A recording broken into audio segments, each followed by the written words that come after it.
हम पतंजलि योग सूत्रा डिस्कस करने वाले हैं। तो फर्स्ट ऑफ ऑल इसकी रेलेवेंस बता दूं, पतंजलि योग सूत्रा की रेलेवेंस क्या है।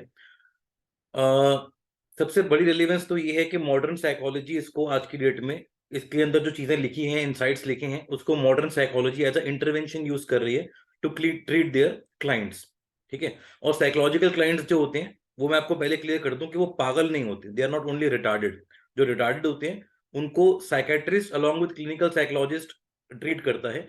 जो साइकोलॉजिकल क्लाइंट जो है, हम में से कोई भी हो सकता है। ठीक है। लेट्स से अगर हमारी लाइफ के अंदर कोई इमोशनल प्रॉब्लम है, कोई रिलेशनशिप प्रॉब्लम है, कोई अगर आप हमको स्ट्रेस है, किसी काम का स्ट्रेस है, वर्क एनवायरनमेंट में अगर किसी के साथ स्ट्रेस है, ठीक है, any sort of relationship issue है, या हम जो है थोड़ा डिप्रेस फील कर रहे हैं, या थोड़ा एंग्शियस घबराहट, या किसी चीज से हमें डर लगता है, फियर फोबिया है, तो ये सारी चीजें अगर हम में से कोई किसी भी चीज से आप रिलेट कर पा रहे हो, ठीक है, तो मतलब you can consult a professional counsellor और मे बी अ साइकोलॉजिस्ट। ठीक है। क्योंकि माइंड से रिलेटेड प्रॉब्लम है। अब होता क्या जनरली, हमारे अगर दांत से, पेट से, शरीर में कोई प्रॉब्लम हो ना, तो we don't hesitate to see a doctor. लेकिन अगर हमको कोई इमोशनल या साइकोलॉजिकल इशू है, तो हमें शर्म आती है कि यार लोग क्या सोचेंगे, मैं काउंसलिंग ले रहा हूँ, लोग क्या सोचेंगे मैं साइकोलॉजिस्ट के पास जा रहा हूँ, लोग क्या सोचेंगे मैं पागल हो गया हूँ। ठीक है। तो ये बहुत एक मिसकंसेप्शन है मेंटल हेल्थ को लेके हमारे इंडिया के अंदर। तो सबसे बड़ी बात तो पतंजलि योग सूत्रा जो है, मॉडर्न साइकोलॉजिस्ट उसको यूज कर रहे हैं as an intervention in their psychological clients, to help the psychological clients. तो यानी कि समझ आ गया, ये माइंड से रिलेटेड टॉपिक है, इसमें जो बात होगी माइंड से रिलेटेड होगी, या हमारे इनर वर्ल्ड से रिलेटेड बात होगी। अब थोड़ा आपको ब्रीफ कंटेक्स्ट दे देता हूं कि ये जो है पतंजलि योग सूत्रा, महर्षि पतंजलि थे कौन, ये योग सूत्रा आए कैसे, थोड़ा ये ब्रीफ कंटेक्स्ट देना बहुत जरूरी है। क्योंकि अगर हम डिस्कस कर रहे होते भागवत गीता, तो कंटेक्स्ट देने की जरूरत नहीं पड़ती कि भाई श्री कृष्ण कौन थे, अर्जुन कौन था, पांडव कौन थे, कौरव कौन थे। हम सब ने बचपन से लेकर अब तक बहुत सारी महाभारत देखी है, डिफरेंट डिफरेंट। कई सारे लोगों ने कृष्ण बने, कई सारे लोग अर्जुन बने हैं। ठीक है। कई जगह गीता का ज्ञान सिनॉप्सिस देखे हैं हमने महाभारत के बीच में। तो वी ऑल नो कि महाभारत के मतलब गीता में क्या बात है। कृष्ण और अर्जुन का संवाद है, कृष्ण के अर्जुन के डाउट्स हैं, कृष्ण उनको आंसर दे रहे हैं, जो कि सिर्फ अर्जुन के डाउट्स नहीं, हम सबके डाउट्स हैं, और हम सबकी लाइफ में वो ज्ञान जो है आज भी रेलिवेंट है। राइट। तो अगर हम जो है भागवत गीता डिस्कस कर रहे होते, तो सीधा पहले श्लोक से हम लोग, या पहले चैप्टर से हम शुरू कर सकते थे। पतंजलि योग सूत्र के बारे में ना तो कोई मूवी बनी है, ना कोई सीरियल बना है, ना ही इतनी अवेयरनेस है। तो इसलिए इसलिए उसका स्टोरी सुना के कंटेक्स्ट बिल्ड करूंगा मैं, जो कि कल मैंने किया था काफी लोगों के साथ। आप लोग ज्वाइन नहीं कर पाए थे, और हम कल से पतंजलि योग सूत्र शुरू करेंगे एक्चुअली में। तो वो कंटेक्स्ट बिल्डिंग के लिए I wanted you all to join today and have a brief, जो है ना, उसका बारे में पता चले आपको है क्या ये एक्चुअली। तो बिफोर स्टार्टिंग एक ग्राउंड रूल छोटा सा है, जो कि दो तीन लोग अभी ज्वाइन किए हैं, कि please switch on your videos. हम सब वीडियो ऑन करके इसे सुनेंगे। रीजन इसके एक तो ये है कि रेवरेंस फॉर द नॉलेज, और उसकी तरह फेथ और श्रद्धा और रेवरेंस से जब हम सुनेंगे, तो वो हमें इम्पैक्ट करेगा। और दूसरा रेफरेंस जो है वो आपको थोड़ा सा, जब मैं स्टोरी शुरू करूंगा तो आपको समझ में आ जाएगा कि मैं क्यों बोल रहा हूँ वीडियो ऑन करने के लिए। ठीक है। तो स्टोरी शुरू करते हैं। बहुत सारी स्टोरीज हैं महर्षि पतंजलि को लेके, जिसमें से एक बहुत प्रोमिनेंट स्टोरी जो है, जो बहुत ज्यादा एक्सेप्टेड, वाइडली एक्सेप्टेड है, उसको हम आज डिस्कस करते हैं। तो हुआ क्या, चार युग होते हैं हिंदुओं के अंदर, आपको पता होगा, सतयुग, त्रेता युग, द्वापर युग, कलयुग। ठीक है। हर युग की अपनी टाइम सीमा है, टाइम लिमिट है। और इस पूरे चारों युग के जो एक साइकिल है, उसको एक कल्प बोलते हैं। और वो कल्प जब पूरा हो जाता है, सब कुछ नष्ट हो जाता है, फिर दोबारा एक कल्प स्टार्ट होता है। ठीक है। तो ऐसा कहते हैं कि जब कलयुग आने वाला था या आ चुका था, तो ह्यूमन लाइफ जो है ना, बहुत ज्यादा डिटियोरेट हो गई थी। डिटियोरेट का मतलब क्या है कि मेंटली भी और फिजिकली भी, और जो है हेल्थ वाइज भी सब डाउनफॉल जा रहा था। और लोगों की ना बहुत जल्दी जल्दी डेथ हो रही थी। ऐसा बोला जाता है कि इससे पहले के युग में लोग हजार हजार साल जीते थे, उससे पहले 10,000 साल जीते थे, सतयुग में लाख लाख साल जीते थे। और अब तो आजकल की डेट में तो कोई 100 साल भी जी जाए तो बहुत बड़ी बात है ना। तो लाइफ डिटोरेट हो रही थी, तो जितने भी ऋषि मुनि और सेजेस थे, वो सब हुए परेशान। ये एक माइथोलॉजिकल स्टोरी है। तो इसलिए इसके अंदर ये एनालिसिस करने की जरूरत नहीं है कि क्या सही में ऐसा हुआ होगा, नहीं हुआ होगा। सिमिलरली अगर मैं बात करूं गीता गीता की या महाभारत की, तो आपको ये करने की जरूरत नहीं है कि भाई क्या राम थे कि नहीं थे, क्या कृष्ण थे कि नहीं थे, क्या महाभारत एक्चुअली में हुई थी कि नहीं हुई थी। ये सारी चीजें इररेलेवेंट है, चाहे हुई हो चाहे नहीं हुई हो, आपकी लाइफ में कैसे इंपैक्ट कर रही है ना। लेकिन ये ज्ञान, जो ये बुक है, भागवत गीता है, पतंजलि योग सूत्र है, इसकी जो चीजें हैं, क्या ये मेरी लाइफ में इंप्लीमेंट होती हैं, क्या ये मुझे हेल्प कर सकती हैं, क्या ये मेरे जीवन के स्तर को बेहतर बना सकती हैं।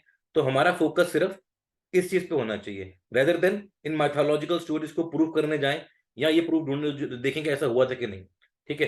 तो again getting back to the story.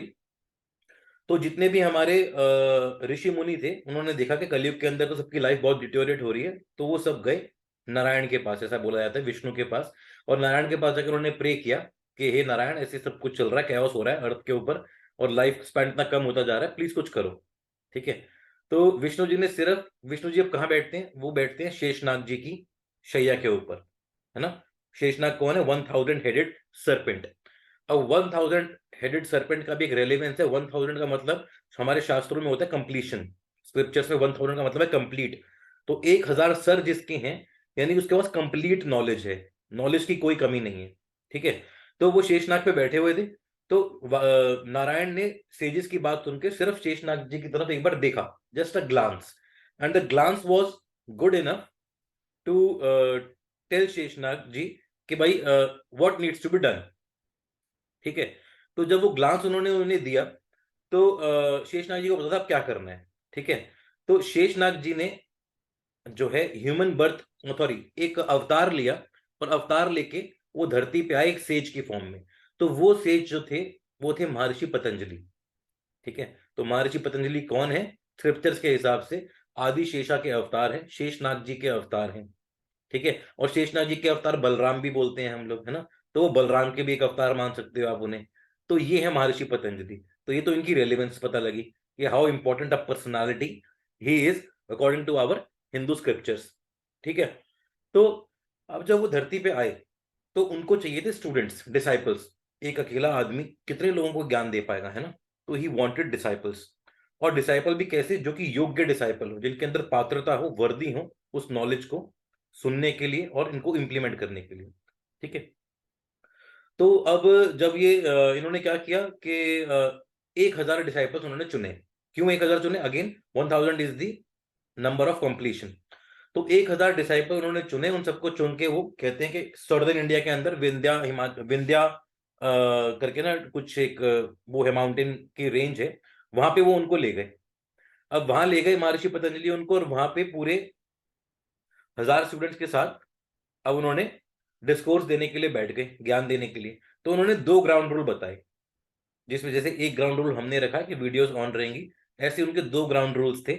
एक ग्राउंड रूल ये था कि जब तक मैं डिस्कोर्स कर रहा हूं, जब तक मैं आपको ज्ञान दे रहा हूं, तब तक आप में से कोई भी उठ के बाहर नहीं जाएगा। No breaks are allowed, no water breaks, no washroom breaks, nothing. कोई उठ के बाहर नहीं जाएगा जब तक डिस्कोर्स चल रहा है। ये पहला रूल था। और दूसरा रूल ये था कि आपके और मेरे बीच में एक पर्दा, एक कर्टेन, एक व्हील रहेगा, और आप देख नहीं सकते इस तरफ। ठीक है। आप उस तरफ बैठोगे, मैं पर्दे के इस तरफ बैठूंगा, और मैं आपको ज्ञान दूंगा। ये 2 ग्राउंड रूल थे। ओके। तो अब सारे के सारे 1000 शिष्य जो थे, वो बैठ गए पर्दे के उस तरफ, और महर्षि पतंजलि बैठ गए पर्दे के इस तरफ, और उन्होंने डिस्कोर्स देना शुरू किया। अब वो ज्ञान दे रहे हैं और वहां बैठे हुए सब लोग सुन रहे हैं। तो ऐसा कहते हैं, स्टोरी में ऐसा लिखा हुआ है कि जब महर्षि पतंजलि ज्ञान दे रहे थे ना, तो उन 1000 स्टूडेंट को, हर एक को ये लग रहा था कि डायरेक्ट मुझसे बात हो रही है। He is directly speaking to me, he is directly talking to me. ठीक है।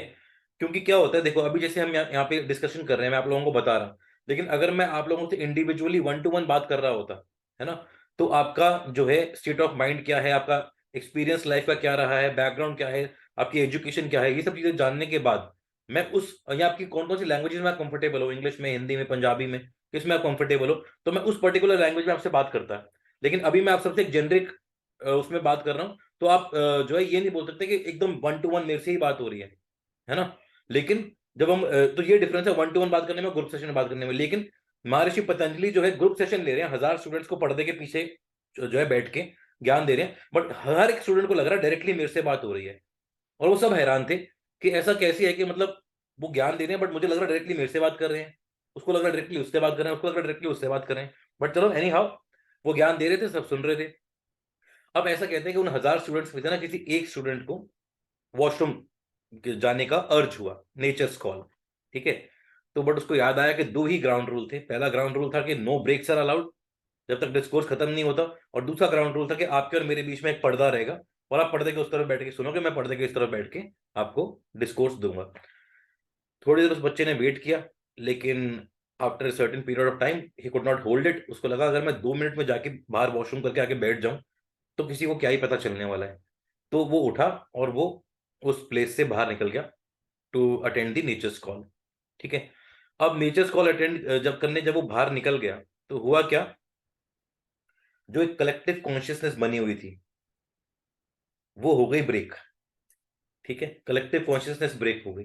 कलेक्टिव कॉन्शियसनेस जब ब्रेक हो गई तो तभी मैं आपको बोल रहा था आप लोगों को, ये अब मैं आपको बता रहा हूँ कि वीडियो ऑन करने का ग्राउंड रूल हमने क्यों रखा हुआ है, सिर्फ एकमात्र रूल कि अगर वीडियो ऑन रहेगा तो क्या होगा कि आई कैन सी के आप सब इस नॉलेज को सुनने के लिए एकदम फोकस्ड होकर सुन रहे हो।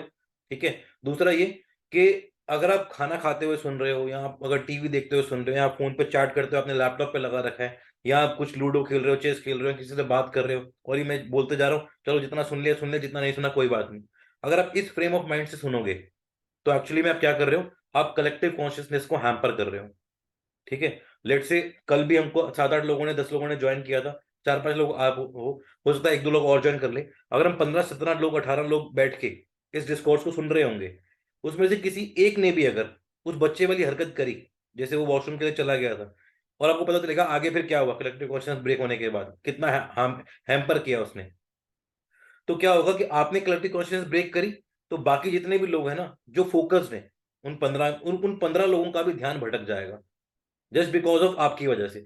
तो आपका फोकस ना होना ये नहीं है कि आप सिर्फ अपने साथ गलत कर रहे हो, आपका फोकस ना होना बाकी 15 लोगों के साथ गलत करेगा।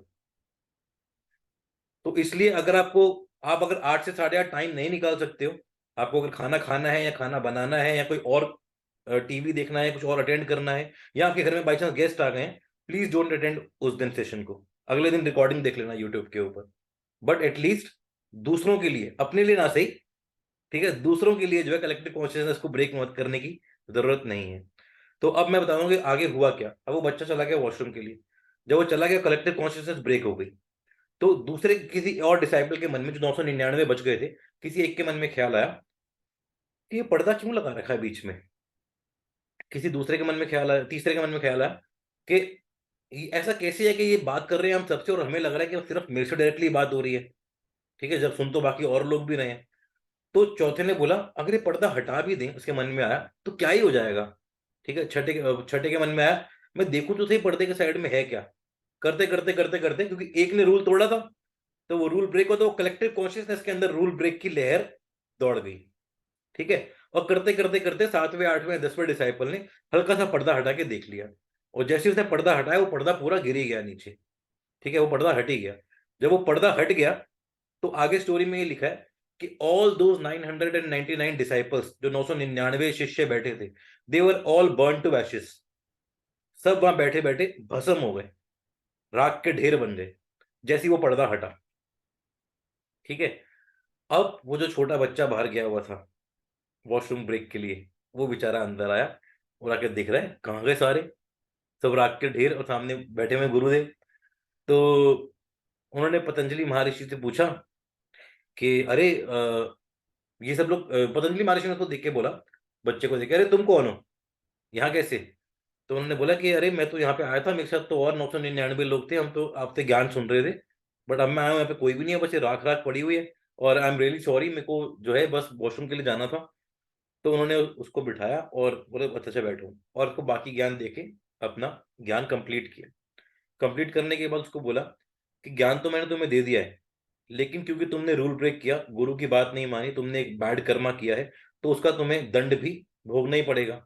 और वो दंड ये है, वहां पे एक पेड़ था, तुम इस पेड़ के ऊपर ब्रह्म राक्षस बन के रहोगे। ब्रह्म राक्षस एक योनि होती है। अब आपको मैं बताता हूँ ब्रह्म राक्षस क्या होता है, कौन होता है। राक्षस वो होता है, मतलब देर आर न्यूमरस फॉर्म्स ना, ह्यूमन बींग्स हैं, अलग अलग फॉर्म्स हैं, गाइड्स हैं, हमारे एंसेस्टर्स हैं, तो देवताज हैं। ये सब पॉजिटिव है, नेगेटिव के अंदर आपके भूत हैं, प्रेत हैं, पिशाच हैं, राक्षस हैं, असुर हैं। हेलो एंजल, ये हमारे एक देवता आए हैं छोटे से स्क्रीन पे। ठीक है, तो क्या बोलते हैं, ऐसे जो है डिफरेंट डिफरेंट जो नेगेटिव वाली लाइन है, उसमें जो राक्षस वाली जो योनि है, राक्षस कौन होता है, एक राक्षस वो होता है जो सिर्फ एक्यूमुलेट करता है, जो सिर्फ जोड़ने में विश्वास करता है। पैसा जोड़ेगा, प्रॉपर्टी जोड़ेगा, सब चीजें जोड़ेगा, अनाज जोड़ेगा, सोना जोड़ेगा, सारी चीजें जोड़ता रहेगा, और उसको बांटेगा नहीं, शेयर नहीं करेगा, जिनको जरूरत है उनको देगा नहीं। तो वो होते हैं राक्षस। ठीक है, तो ब्रह्म राक्षस कौन हुआ, जिसके पास ब्रह्म ज्ञान है। पतंजलि योग सूत्रा जो है वो कोई छोटा मोटा ज्ञान नहीं है, वो कोई ऐसा नहीं है कि आपकी सबकॉन्शियस माइंड की बात है, साइकोलॉजिकल नॉलेज है, या कोई आपकी जो है एक्सरसाइज की नॉलेज है, ऐसी कोई नहीं। वो ब्रह्म ज्ञान है, ठीक है। One of the highest knowledge है पतंजलि योग सूत्र। तो जिसके पास वो ज्ञान है बट वो आगे किसी को दे नहीं सकता, तो वो कौन बनेगा? ब्रह्म राक्षस। तो ऐसी जो हमारे एंशियंट सेजेस थे, पंडित थे, स्कॉलर थे, उस समय के पीएचडी थे, तो वो जो गुरुज जिनको हम बोलते हैं, सेजेस बोलते हैं, वो निकलते थे डिसाइपल्स की खोज में कि मुझे डिसाइपल्स चाहिए, वर्दी डिसाइपल्स चाहिए। क्यों? क्योंकि उनके पास ज्ञान तो बहुत सारा उन्होंने अर्जित कर लिया अपने गुरुओं से और अपनी सेल्फ प्रैक्टिसेस से, लेकिन अब अगर वो बांटेंगे नहीं तो क्या बन जाएंगे? ब्रह्म राक्षस। कि ज्ञान है बट बांटा नहीं, लोगों की सेवा नहीं करी, सर्विस में नहीं लाए, दूसरों से शेयर नहीं किया, ठीक है। तो इसलिए जो है ऐसा बोला जाता है कि a disciple don't find a guru finds the disciple when the time is right. When the time is right the guru appears, ऐसा बोला जाता है, ठीक है। तो वो टाइम राइट कब है? जब आप एक पात्रता योग्य हो चुके हो उस ज्ञान को लेने के लिए, तो वो गुरु अपीयर हो जाता है। और गुरु कोई शरीर नहीं है, गुरु एक तत्व है, गुरु एक प्रिंसिपल है। गुरु का मतलब क्या है? ये दो धातु से बना है, गु और रू। गु मीन्स अंधकार, इग्नोरेंस, एंड रू मीन्स आपका इल्यूमिनेशन, लाइट, ब्राइटनेस, नॉलेज। तो जो इग्नोरेंस से नॉलेज की ओर लेके जाए वो गुरु है, ठीक है। और वो एक तत्व है, वो एक प्रिंसिपल है, वो हम सबके अंदर है। अगर आप किसी को किसी क्षण कुछ भी हेल्प कर रहे हो उसकी, फिजिकल हेल्थ के लिए, मेंटल हेल्थ के लिए, इमोशनल हेल्थ के लिए उसको, तो उस समय आप गुरु का काम कर रहे हो, ठीक है। गुरु प्रिंसिपल आपके थ्रू काम कर रहा है, आप गुरु का काम नहीं कर रहे, guru principle is working through you. और अभी अगर मैं पतंजलि योग सूत्र डिस्कस कर रहा हूँ और आप लोग सुन रहे हो उसको, तो the guru principle is working through me for you. The guru is a तत्व, इज अ प्रिंसिपल, ठीक है। गुरु इंसान नहीं है, कोई शरीर नहीं है, कोई फॉर्म नहीं है, गुरु इज अ तत्व, प्रिंसिपल, ठीक है। तो उसको बोला कि भाई तू ब्रह्म राक्षस बन के इस पेड़ पे बैठा रहेगा। और साथ में फिर वो गुरु थे, छोटा बच्चा था 17-18 साल का, तो थोड़ा कंपैशन भी आया उनको। उन्होंने बोला चलो अब तूने कर्मा किया है तो कर्म तो तुझे भुगतना ही पड़ेगा, तूने डिस्कोर्स के बीच में तो उठ के गया है, ठीक है, तूने गुरु की बात नहीं मानी। लेकिन अब गुरु हमेशा कंपैशनेट होता है, वो क्या करता है, वो शिष्य को एक चीज बता देता है कैसे इससे बाहर आना है। कहते तो इससे बाहर आने का भी एक तरीका बता देता हूँ। वो तरीका ये है कि अगर तूने जो जो ज्ञान मेरे से लिया है, अगर तूने किसी और को दे दिया, ठीक है, तो तू इस योनि से, ब्रह्म राक्षस की योनि से बाहर आ जाएगा। तो बोला कि अब तू इस पेड़ से तो कहीं जा नहीं सकता क्योंकि तू ब्रह्म राक्षस है, इस पेड़ पे तेरे को रहना पड़ेगा। लेकिन कोई इस पेड़ के नीचे आके बैठता है तो तेरे को उससे 3 क्वेश्चन पूछने पड़ेंगे टू चेक हिज वर्दीनेस और हर वर्दीनेस, उसकी पात्रता चेक करनी पड़ेगी। और अगर उसने वो 3 आंसर तेरे को दे दिए तो तू उसको एक ज्ञान दे सकता है, ठीक है। और अगर उसने आंसर नहीं दिया तो तेरे को उसको खाना पड़ेगा क्योंकि तू राक्षस है, you will feed on human flesh and blood only, ठीक है। तो ये भी एक तरीके से दंड ही था कि अब देखो ये भी खाना है, इसको इंसान को भी खाना पड़ेगा। अच्छा, तो अब जो है उन्होंने क्या बोला कि जो महर्षि पतंजलि जब आए थे उन्होंने सिर्फ योग सूत्रास का ज्ञान नहीं दिया था, उन्होंने 3 different branch of studies, 3 field का ज्ञान दिया था, जिसमें एक था पतंजलि योग सूत्र, दूसरा था ग्रामर, नॉलेज ऑफ ग्रामर, और तीसरा था आपका आयुर्वेदा, बॉडी की नॉलेज। पतंजलि योग सूत्र तो हो गया माइंड, इमोशंस, इंटरनल हमारी फैकल्टीज की knowledge, Ayurveda is the body की नॉलेज। तो ये 3 ब्रांच ऑफ स्टडीज के उन्होंने दिया था, संस्कृत ग्रामर का, आयुर्वेदा का और माइंड का। तो अब उन्होंने बोला कि जो तेरे पास चेक आएगा उसकी वर्दीनेस चेक करने के लिए संस्कृत लैंग्वेज के अंदर ना 3 इरेगुलरिटीज हैं, ठीक है। तो इन 3 इरेगुलरिटीज के आंसर जिसने तेरे को दे दिए तो वो वर्दी है, उसको तू ये जो है ज्ञान दे सकता है पतंजलि योग सूत्र का। तो उन्होंने बोला ठीक है। अब क्या हुआ, जो भी कोई आता था वहां पे बैठता था, वो क्वेश्चन पूछता था, कोई आंसर दे नहीं पाता था, वो ब्रह्म राक्षस को खा जाता था। करते करते करते करते सेंचुरीज बीत गई, कई सौ साल बीत गए, ठीक है। कोई ऐसा आंसर बंदा आया ही नहीं जो उन 3 इरेगुलरिटीज के आंसर दे पाए, जो एक क्वेश्चन बेंचमार्क सेट करके गए थे महर्षि पतंजलि। अब ऊपर शेषनाग बैठ के परेशान हो रहे हैं, यार क्या, what a waste of time, what a spoilsport. अवतार भी लिया, ज्ञान भी दिया, बट ह्यूमन बींग से काम ही नहीं आ रहा। तो आउट ऑफ कंपैशन उन्होंने फिर एक अवतार लिया, फिर एक सेज की फॉर्म में वो धरती पे आए, उस पेड़ के नीचे गए और वहां बैठ के उन्होंने बोला, जब बैठे तो ब्रह्म राक्षस ने बोला, मैं तुमसे 3 क्वेश्चन पूछूंगा, अगर तुम आंसर दे दिया तो ब्रह्म ज्ञान मिलेगा, आंसर नहीं दे पाए तो आई विल ईट यू। तो वो सेज ने बोला ठीक है पूछो। उन्होंने 3 क्वेश्चन पूछे और उन सेज ने तीनों आंसर दे दिए, क्योंकि उनको तो सब पता ही था। जब वो तीनों आंसर दे दिए तो ब्रह्म राक्षस ने बोला, अब आओ, कम ऊपर आ जाओ, come to my aboard, welcome to my haveli, ऊपर आ जाओ पेड़ पे, और अब मैं आपको जो है ब्रह्म ज्ञान दूंगा। तो वो जो है सेज ऊपर चढ़ गया, पेड़ के ऊपर जाके एक डाल पे बैठ गया ब्रह्म राक्षस के साथ।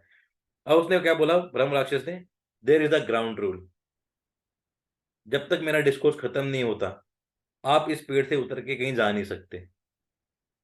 क्योंकि मैं गया था और मैं ब्रह्म राक्षस बना हुआ हूँ। तो this is the ground rule. जब तक मैं आपको ये डिस्कोर्स खत्म नहीं कर देता, you can not leave this tree, no breaks are allowed. तो सेज ने बोला ठीक है, और वो ब्रह्म राक्षस ने ज्ञान देना शुरू किया। जब उसने ज्ञान देना शुरू किया, तो थोड़ी देर बाद उस सेज को लगा कि अरे ये तो बहुत हाईएस्ट नॉलेज है, ठीक है, ये तो ब्रह्म ज्ञान है, इसको तो लिखना चाहिए, डॉक्यूमेंट करना चाहिए। लेकिन उसी समय उसको ये भी याद आया कि भाई रूल है कि मेरे को तो उतरना ही नहीं है जब तक डिस्कोर्स खत्म नहीं होता। तो स्टोरी कहती है आगे उन्होंने क्या किया, उन्होंने उस पेड़ की सूखी हुई पत्तियां तोड़ी, अपने नाखून से खुद को स्क्रैच किया, और अपने ब्लड से उन सूखी हुई पत्तियों के ऊपर लिखना शुरू कर दिया, जो भी वो ज्ञान वो ब्रह्म राक्षस दे रहा था। और वो सारी पत्तियां, ऐसा बोलते हैं कि for the next 7 days and 7 nights वो डिस्कोर्स चलता रहा, ब्रह्म राक्षस बताता रहा, और वो सेज लिखते रहे लिखते रहे लिखते रहे। आफ्टर 7 days and 7 nights वो पूरा डिस्कोर्स खत्म हो गया, इतनी सारी पत्तियां भर गई, और ब्रह्म राक्षस ने बोला कि अब तुम जो है नीचे से उतर सकते हो, और अब तुम्हारा काम है इस ज्ञान को आगे फैलाना। उन्होंने कहा ठीक है। और वो जो बच्चा था ब्रह्म राक्षस, उसकी भी मुक्ति हो गई, उस योनि से वो बाहर आ गया, नेक्स्ट योनि में चला गया। ठीक है। तो अब जो वो सेज था नीचे उतरा, नीचे उतर के उसको जो है प्यास लग रही थी, एक रिवर के पास गया, थोड़ा पानी पिया, और 7 दिन से सोया नहीं था, 7 दिन 7 रातें लगातार सोया नहीं था, उसको थोड़ी सी नींद आ गई। तो उसने सोचा कि हाँ, तो उससे पहले जो है ना, उस ब्रह्म राक्षस ने क्या बोला था कि अब आपको क्या करना है, नीचे जाओ, नीचे जाके आप अब हिमालय में जाके ये जो अपनी नॉलेज है वो इसको कंपाइल करो अच्छे से, और फिर जो है आपको आगे इसको फैलाना है। ऐसा उस ब्रह्म राक्षस ने बोला था। तो जब वो हिमालय की तरफ जा रहे थे, उससे पहले एक रिवर के पास उन्होंने पानी पिया, और क्योंकि उनको थोड़ी नींद भी आ रही थी, उन्होंने सोचा थोड़ी देर यहाँ पे रेस्ट कर लेता हूँ, और फिर उठ के जाऊंगा हिमालय से। और वहां पे आराम से पत्ते रखे साइड में, और थोड़ी देर के लिए सो गए। जब सो गए तो उनको कचर कचर कचर कचर की थोड़ी आवाज आई। जब उन्होंने आंखें खोली, तो देर वॉज अ गोट, एक बकरी थी, जो कम से कम आधे से ज्यादा पत्ते खा चुकी थी। तो उन्होंने शू शू करके उस गोट को भगाया, लेकिन जो जो बचे हुए पत्ते थे उनको लेके बचा बुचू के वो हिमालय की तरफ बढ़े। तो ऐसा बोला जाता है कि वो जो बचे हुए पत्ते हैं ना, वो पतंजलि योग सूत्र है। अगर वो पूरा ज्ञान जो उस ब्रह्म राक्षस ने दिया था वो अवेलेबल होता, तो हम ना तो बूढ़े होते, ना बीमार होते, ना मरते, क्योंकि वो ओवरऑल नॉलेज थी। बट उसमें से रह गई सिर्फ माइंड माइंड की, इंटरनल इंटरनल, बाकी सारी बकरी खा गई। ठीक है। तो अब वो उस बची हुई नॉलेज को लेके हिमालय में गए, और जाके उन्होंने वेट किया, किसका वेट किया, वेद व्यास ऋषि का और आदि शंकराचार्य जी का। ठीक है।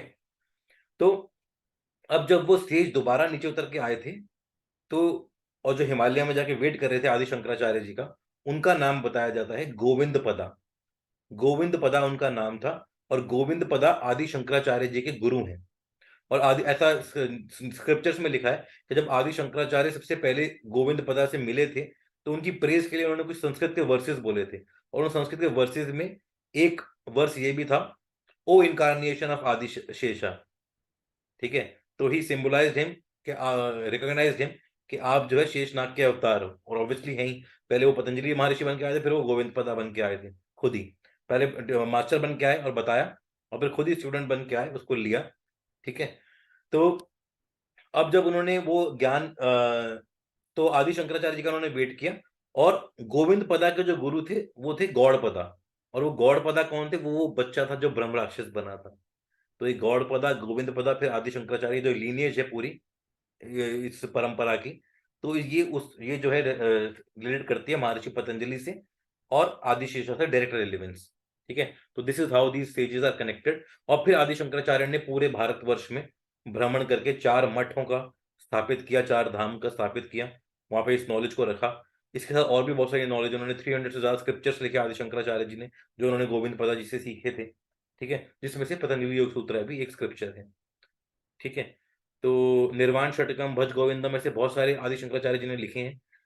एंड होपफुली जो है, if we continue all these series, तो उन सबको भी, निर्वाण षटकम को, जो है भज गोविंदम को, इन सबको भी डिस्कस करेंगे। ठीक है। तो ये कंटेक्स्ट था। अब स्टोरी के अंदर बहुत सारी लर्निंग्स हैं हमारे लिए ऑन पर्सनल लेवल। ठीक है।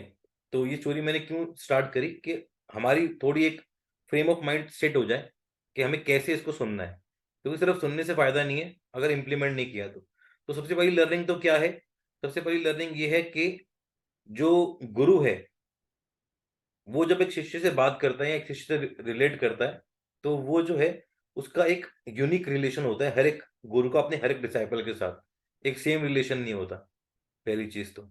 दूसरी चीज ये कि कलेक्टिव कॉन्शियसनेस की बहुत बड़ी रेलेवेंस है। अगर आप किसी ग्रुप के अंदर कुछ काम कर रहे हो, ठीक है, तो आपको अपना 100% देना है, not just for your own self but for all the other members in the group. क्योंकि आपका जो है एक भी रूल तोड़ा हुआ, वो पूरी कलेक्टिव कॉन्शियसनेस के अंदर जो है रूल ब्रेक की लहर दौड़ दौड़ देगा, या आपका सीरियस ना होना बाकी सभी सीरियसनेस को हैम्पर करेगा। तो वो जो है कलेक्टिव कर्मा जो है वो अपने ऊपर जो है लेते जाओगे, तो आइदर या तो वॉक अवे ही कर जाओ, दैट इज गुड इनफ। अगर किसी दिन पतंजलि योग सूत्र अटेंड ना कर पाओ, घर में कोई गेस्ट आ रखे हैं, तो वीडियो ऑफ करके प्ले करके, ऐसा नहीं है कि उनको आप खाना सर्व करो उनसे बात करो, मत उस दिन अटेंड करो, उसको आप अगले दिन रिकॉर्डिंग को सुन लेना यूट्यूब के ऊपर, ठीक है। और क्योंकि जब सुनना तो ऐसा फोकस्ड होके कि कोई परेशान ना करे। और हाँ, जैसे आपकी बच्ची बार बार आ रही थी बीच में, तो उसको डांटने की जरूरत नहीं है और ना खुद को गिल्ट फील करने की जरूरत है। ये जो 4 5 6 साल के बच्चे होते हैं, ये भगवान का रूप ही होते हैं। तो अगर ये परेशान कर रहे हैं तो कोई दिक्कत नहीं है, ठीक है। हाँ, तो ये अलाउड है, इनको इनको कोई दिक्कत नहीं। तो अच्छा, उसके बाद क्या है कि नेक्स्ट मैं आपको क्या बोल रहा था कि हाँ, नेक्स्ट रेलिवेंस क्या है कलेक्टिव कॉन्शियसनेस वाली। तीसरी रेलिवेंस कि जो एक गुरु है, जो एक ट्रू गुरु है ना, जो एक एनलाइटेंड मास्टर है, उसकी ट्रू फॉर्म को कोई भी डिसाइपल देख नहीं सकता, जान नहीं सकता, ठीक है। क्यों? क्योंकि जो ट्रू, इसका एग्जांपल आप भागवत गीता से लो। भागवत गीता चैप्टर 10 में जब वो अर्जुन बोलता है कि आप मुझे ना अपने एक्चुअल रूप के दर्शन करवाओ, तो वो अपने विश्व रूप के दर्शन करवाते हैं जिसमें पूरा यूनिवर्स ही उनके अंदर समाया हुआ है। तो वो देख के अर्जुन बोलता है कि हे माधव, आपका ये रूप तो मैं कॉम्प्रिहेंड ही नहीं कर पा रहा, इसको देख के तो मेरा अस्तित्व पिघलता जा रहा है। तो प्लीज मेरे से अपनी दिव्य दृष्टि वापस ले लो और मेरे फ्रेंड, मेरे सखा माधव के रूप में ही जो है ना आप वापस आ जाओ। आई कैनॉट कॉम्प्रिहेंड दिस रूप ऑफ योर्स, ठीक है। तो यानी कि गुरु की जो ट्रू फॉर्म है वो इतनी विशाल है कि हमारा स्मॉल माइंड उस बिग माइंड को कॉम्प्रिहेंड नहीं कर सकता, ठीक है। और गुरु एक तत्व है, एक प्रिंसिपल है जो कि पूरे यूनिवर्सल यूनिवर्सल लॉ है वो एक तरीके से। तो वो जो है अवतार लेता है या ह्यूमन बॉडी लेता है। तो जब वो उस ह्यूमन बॉडी के अंदर आता है, ठीक है, तो आपको ज्ञान जहां से भी मिल रहा हो, इस स्टोरी का मतलब क्या है, ज्ञान आपको किसी से भी मिल रहा हो, उसकी बॉडी को मत देखो, उसकी कास्ट को मत देखो, उसकी एज को मत देखो, उसके रंग रूप को मत देखो, उसके जो है टोन को मत देखो, उसके जो है मतलब डायलॉग डिलीवरी को, वर्ड्स को, उसकी एरोगेंस को, अगर आपको लग रहा है कि उसमें एरोगेंस है, इन चीजों को आप मत देखो। क्योंकि इन चीजों में अगर आप फंस जाओगे ना, तो आप वो ज्ञान मिस कर दोगे। आपका फोकस करना चाहिए सिर्फ ज्ञान के ऊपर। इसलिए रेलिवेंस है बीच में पर्दा लगाने की। वो पर्दा क्यों लगाया है कि आप गुरु को देखो ही नहीं, ठीक है। मतलब गुरु के बाहरी जो रूप है कि, तो तभी एक जो है ना, एक ऐसी कविता भी, एक मतलब एक वैसा फ्रेज सा है कि जात ना पूछिए साधु की, पूछ लीजिए ज्ञान, मोल करो तलवार का, पड़ी रहने दो म्यान। ये शायद कबीर का एक दोहा है ना। तो आपको जो जो मयान है जिसके अंदर तलवार रखते हैं, वो मयान ये शरीर है, ठीक है। ये शरीर के अंदर हमेशा जो है इरेगुलरिटीज, त्रुटियां, कमियां रहेंगी ही। जो स्पीच है, जो शब्द है, उसमें हमेशा त्रुटियां, कमियां रहेंगी ही। जो टोन है, ठीक है, जो बात करने का तरीका है, जो लहजा है, उसके अंदर भी त्रुटियां, कमियां रहेंगी ही। तो अगर आप इस गुरु की फॉर्म को देखोगे, ठीक है, और आप उसमें अगर कमियां निकालोगे, तो जो उसके पीछे का ज्ञान है, जो एक्सपीरियंस उसने किया है, उसको आप मिस कर दोगे। तो इसलिए वो पर्दा लगाने की रेलिवेंस थी।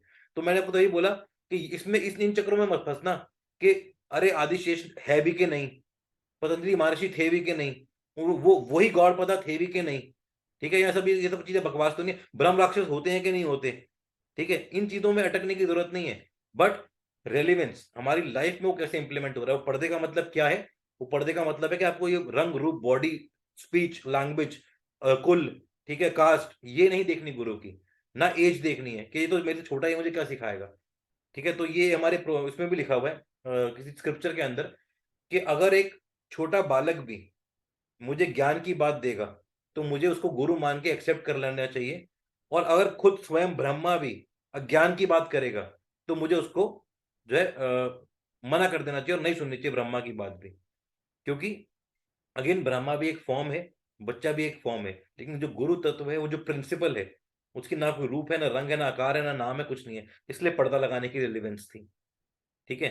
तो ऐसा कोई था पतंजलि महर्षि, और स्टोरी में ये भी लिखा है कि पतंजलि महर्षि जो पीछे जो जब बैठे थे, तो वो आदिशेषा अपनी पूरी प्योर फॉर्म में आ गए थे, और 1000 उनके मुंह हो गए थे, और हर मुंह एक स्टूडेंट से 1 to 1 बात कर रहा था, इसलिए हर स्टूडेंट को लग रहा था कि डायरेक्ट मुझसे बात हो रही है, ये तो डायरेक्ट मुझको समझा रहे हैं।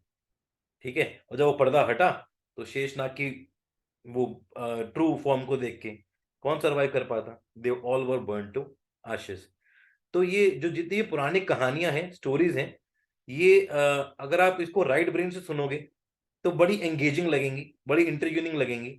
अगर लेफ्ट ब्रेन लगाओगे तो डाउट्स आएंगे, अरे ऐसा हुआ भी था कि नहीं, अरे बकवास तो नहीं लिखा हुआ। तो आप राइट ब्रेन लेफ्ट ब्रेन दोनों को मत लगाओ उस स्टोरी को प्रूफ करने के लिए। ये नॉलेज मेरी लाइफ में मुझे कैसे हेल्प कर सकती है, उस पर फोकस रखना है सिर्फ। ठीक है, तो उसके बाद नेक्स्ट क्या है कि जब हमने वो पत्ते उन्होंने रख लिए, लिख लिए, ठीक है, तो सिर्फ नॉलेज सुनना, यानी कि ज्ञान को प्राप्त कर लेना ही not is not the goal. कि क्योंकि ज्ञान हमें जब प्राप्त कर लेते हैं तो हमें लगता है चलो अब तो हमने प्राप्त कर लिया। फॉर एग्जाम्पल, अब जैसे पतंजलि योग सूत्र हम शुरू करेंगे, तो हो सकता है आप लोगों को कुछ चीजें अच्छी लगे, आप पेपर पेन लेके बैठो, आप कुछ चीजें नोट डाउन करो, ठीक है, और उसके बाद जब वो डिस्कोर्स खत्म हो जाएगा, ठीक है, तो वो जो सारे नोट डाउन करी हुई आपकी जो कॉपी होगी, किताब होगी, उसको अगर आपने किसी बुक शेल्फ में रख दिया या अपने ड्रॉर में रख दिया और कभी जिंदगी में खोला ही नहीं, तो ये डिस्कोर्स अटेंड करने का पर्पस ही सॉल्व नहीं होगा। क्योंकि ऐसे होता है, ह्यूमन माइंड को लगता है अच्छी चीजें को लिख लो, जो गौड़पदा को भी लगा कि अरे बहुत अच्छी चीजें को तो लिख लो, लेकिन एक बार लिख लिया ना, तो फिर हम अवेयरनेस लूज कर देते हैं। ठीक है, फिर हम ढीले पड़ जाते हैं। और अगर आपने अवेयरनेस लूज कर दी, तो अगेन गौड़पदा सोए थे कि नहीं सोए थे, बकरी ने आके पत्ते खाए थे कि नहीं खाए थे, इन चीजों में नहीं पड़ना।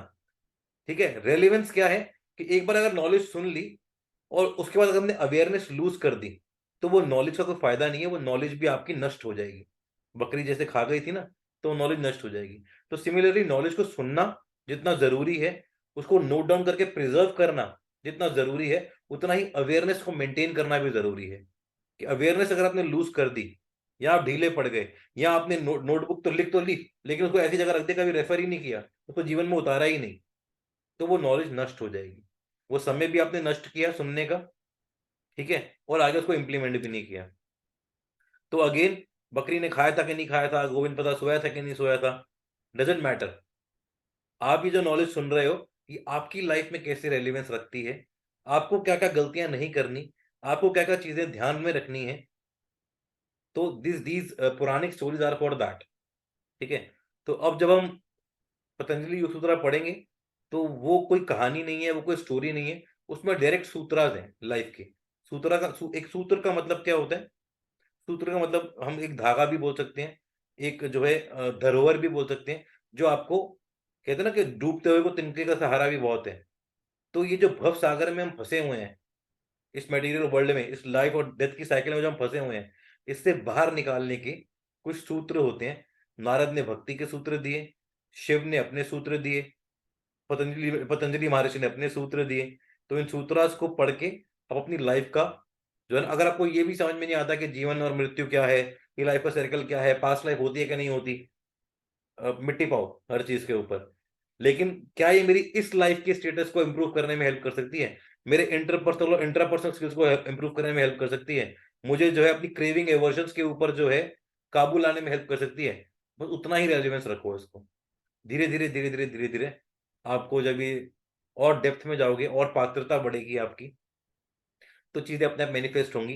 जो गुरु प्रिंसिपल अभी मेरे थ्रू मैनिफेस्ट हो रहा है, अगर if you are lucky enough, क्या पता कोई एनलाइटेंड मास्टर के थ्रू आप उसके सानिध्य में आओ। ठीक है, क्योंकि मैं सिर्फ, मुझे कई लोग जो है ना बोलते हैं, अरे गुरु जी आप ऐसे कर, मैं कहा भाई साहब मैं गुरु जी नहीं हूँ, मैं को पहले क्लियर कर दूं straight on the first very first day.